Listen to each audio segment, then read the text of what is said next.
Hi! Ecuador is a very beautiful country, but it's also a very interesting one. See, here they use the US dollar, an American currency and not a local one.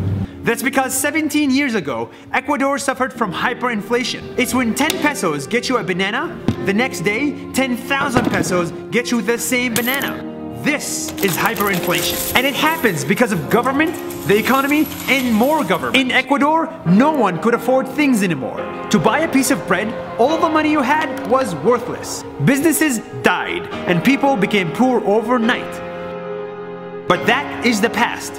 Now, Ecuador uses a more stable currency like the US grain. Hyperinflation is not unique to Ecuador. It happened all over the world. Because money is just a piece of paper, and it's only as valuable as you think it is. Esto es Un Minuto, nos vemos mañana. Nice.